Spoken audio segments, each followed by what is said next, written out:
Pada kesempatan kali ini kita akan membahas pasal-pasal populer yang sering keluar di ujian ya. Setelah kemarin kita membahas tentang UUD 1945 secara keseluruhan sebagai gambar umum, nanti kita akan membahas tentang pasal-pasal khusus yang biasanya sering kita dengar atau sering diujikan seperti itu. Ya, sudah kami rangkum ada beberapa pasal yang sekiranya penting untuk kita pahami. Untuk sebelum itu kita kembali merefresh sedikit tentang konstitusi. Konstitusi sendiri di Indonesia yaitu UUD 45, di mana sebelum dilakukan amandemen terdiri dari pembukaan batang tubuh 16 bab 37 pasal 65 ayat 4 aturan pelatihan 2 aturan tambahan serta penjelasan.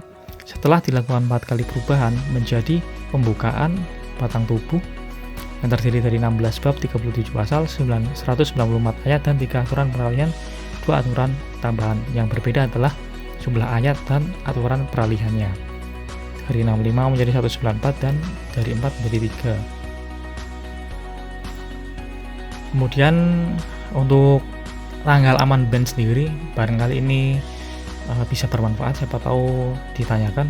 Yang pertama itu 19 Oktober 1999, kemudian amandemen kedua 18 Agustus tahun 2000, amandemen ketiga 9 November 2001, dan yang terakhir pada 11 Agustus 2002. Ya, untuk tanggal ini perlu juga kita memahami karena siapa tahu nanti ada berkaitan dengan itu. Untuk tahunnya dari 19 sampai 2002. Ya, langsung saja untuk ke pembahasan pasal-pasal yang sering keluar sendiri di tes.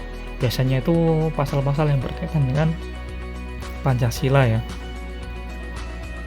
yang biasanya sering ditanyakan. Yang pertama untuk sila yang pertama, ini sangat berkaitan dengan pasal 28I ayat 1 dan 2. Kemudian ada pasal 28I ayat 1. Kemudian yang ketiga pasal 29 ayat 1 dan 2. Kemudian sila yang kedua berkaitan dengan pasal 27 ayat 1 sampai 3, 28A sampai C berisi tentang HAM. Kemudian pasal 30 ayat 1, pasal 31 ayat 1 dan 2.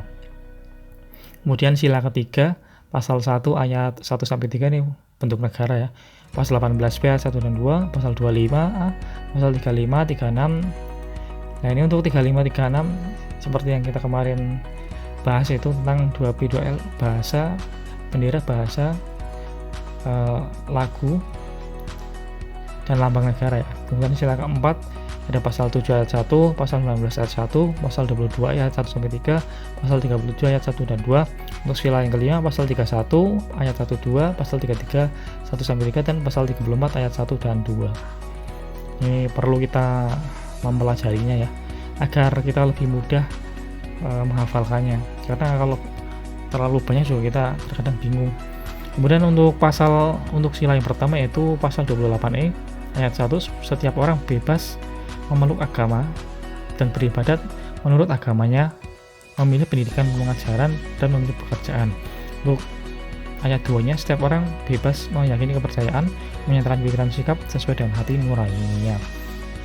Kemudian pasal 28I, hak untuk hidup, hak untuk tidak disiksa, hak kemerdekaan pikiran dan hati nurani, hak beragama, dan hak untuk tidak diperbudak.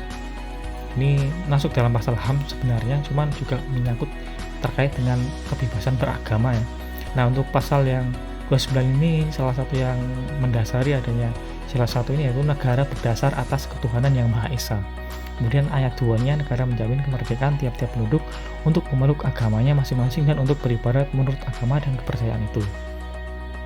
Nah, ini salah satu pasal yang penting yang berkaitan dengan sila yang pertama ini, pasal 29. Kemudian kita akan menuju ke pasal yang berkaitan dengan sila yang kedua. Ini cukup banyak penjelasan tentang hak asasi manusia. Yang pertama pasal 31. Ini tentang pendidikan ya. Setiap warga negara berhak mendapat pendidikan. Untuk ayat 2-nya, setiap warga negara wajib mengikuti pendidikan dasar dan pemerintah wajib membiayainya. Jadi untuk setiap pendidikan dasar wajib belajar, ini pemerintah wajib membiayai. Dan pasal 30, tiap-tiap warga negara berhak dan wajib serta dalam usaha pertahanan dan keamanan negara. juga ada hak dari masyarakat sendiri untuk ikut dalam pertahanan negara. Pasal 28A ini pasal tentang HAM ya. Setiap orang berhak untuk hidup serta mempertahankan hidup dan hidupannya. Kemudian pasal 28B, misalnya ambil ayat pertama, setiap orang berhak membentuk keluarga dan melanjutkan keturunan sesuai melalui perkawinan yang sah. Untuk pasal 28C, setiap orang berhak mengembangkan diri melalui pemenuhan kebutuhan dasarnya dan juga pemanfaatan dari teknologi. Nah, ini ada beberapa pasal 28 dari A sampai J ya. Kemudian ini 28D, setiap orang berhak atas pengakuan, perlindungan kepastian hukum ya. Nah, ini untuk hak asasi di bidang hukum ya. Ini mengacu pada pasal 28D. Kemudian 28E, setiap orang bebas memeluk agama, beribadat menurut agamanya. Ini tadi ya yang kita juga jelaskan di slide sebelumnya. Dan pasal 28F, setiap orang berhak untuk berkomunikasi, memperoleh informasi dan mengembangkan pribadi dan lingkungan sosialnya, dan menyampaikan informasi dengan menggunakan segala jenis saluran yang tersedia. Ini kebebasan berkomunikasi ya.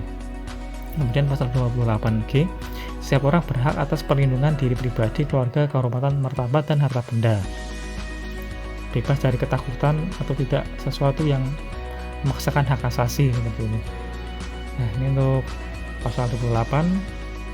Kemudian masih ada lagi di pasal 28 ini, yaitu pada 28H, setiap orang berhak hidup sejahtera lahir dan batin, bertempat tinggal, mendapat lingkungan baik dan sehat, serta berhak memperoleh pelayanan kesehatan. Untuk 28I, hak untuk hidup, hak untuk tidak disiksa, hak memerdekakan, kemerdekaan pikiran dan hati nurani, dan hak beragama juga. Ini salah satu. Kemudian yang terakhir yaitu pasal 28C, setiap orang wajib menghormati hak asasi manusia orang lain dalam kehidupan masyarakat, berbangsa, dan bernegara. Nah, kemudian kita pindah ke pasal 27, segala warga negara bersama kedudukannya dihukum, menjunjung tinggi hukum, supremasi hukum ya. Kemudian tiap-tiap warga negara berhak atas pekerjaan dan penghidupan yang layak, dan setiap warga negara berhak dan wajib ikut serta dalam bela negara. Ini untuk pasal 27 ayat 1, ini salah satu yang mendasari adanya persamaan atas hukum ya di Indonesia ini. Sangat penting sekali untuk pasal 27. Untuk sila yang berkaitan dengan sila yang ketiga, pasal 1, negara Indonesia adalah negara kesatuan berbentuk republik, kedaulatan berada di tangan rakyat, dan negara Indonesia adalah negara hukum. Ini cukup penting ya. Kemudian pasal 18B, negara mengakui dan menghormati satuan-satuan pemerintah daerah. Kemudian yang pasal 18 ayat 2-nya, negara mengakui dan menghormati kesatuan-satuan masyarakat hukum adat dengan prinsip negara kesatuan hukumnya yang diatur dalam undang-undang. Ini tentang pemerintah daerah yang berkaitan dengan sila ketiga. Kemudian ada pasal 35, bendera negara adalah sang merah putih, bahasa negara ialah bahasa Indonesia. Ini seperti kita bahas kemarin di bab ke-15 ya. Kemudian 36A, lambang negara ialah Garuda dengan semboyan Bhinneka Tunggal Ika. Kemudian lagu kebangsaan ialah Indonesia Raya. Ketentuan tentang bendera, bahasa, lambang negara, lagu kebangsaan diatur dengan undang-undang. Ini untuk sila yang ketiga. Kemudian ada juga pasal 25A, negara kesatuan Republik Indonesia adalah sebuah negara kepulauan yang berdiri Nusantara dengan wilayah yang batas-batas dan hak-haknya ditetapkan dengan undang-undang. Ini tentang batas wilayah NKRI ya. Kemudian kita akan membahas tentang pasal yang berkaitan dengan sila keempat atau kerakyatan. Pasal 22E tentang pemilu, ayat 1, dengan asasnya luber jurdil dilakukan setiap 5 tahun sekali. Pemilihan umum ini untuk memilih DPR, DPRD, Presiden Wakil Presiden, dan DPRD. Ini jangan sampai salah ya antara pemilu dan pilkada. Pilkada ini untuk pemilihan seperti bupati, kemudian juga pemilihan dari gubernur. Untuk pemilu khusus DPR, DPD, DPRD, Presiden, Wakil Presiden, dan DPRD. Pemilihan umum untuk pemilihan anggota DPR dan anggota Dewan Perwakilan adalah partai politik. Pasal 19, anggota Dewan Perwakilan Rakyat dipilih melalui pemilihan umum. Pasal 7, ini tentang presiden ya. Presiden melalui presiden memegang jabatan selama 5 tahun dan dapat dipilih 1 kali lagi periode. Dan pasal 37 ini terkait dengan perubahan pasal-pasal undang-undang oleh MPR. Ini setidaknya diajukan oleh sepertiga dari jumlah MPR. Kemudian untuk mengubahnya harus dihadiri sekurang-kurangnya 2/3 dari jumlah anggota MPR itu sendiri.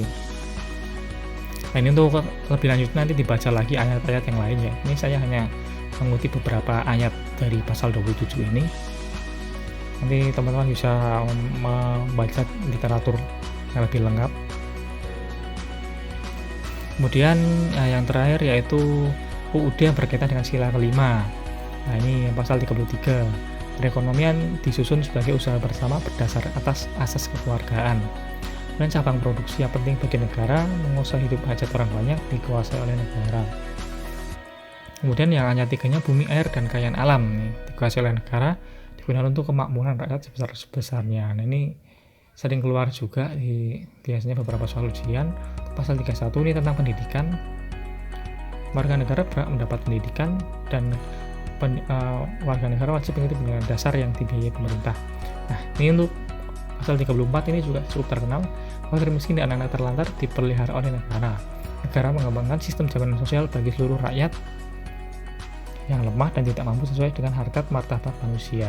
Nah, ini demikian tadi ya penjelasan beberapa pasal-pasal yang penting, bisa menjadi salah satu metode buat kita agar memudahkan kita menghafal beberapa pasal-pasal di UUD 45.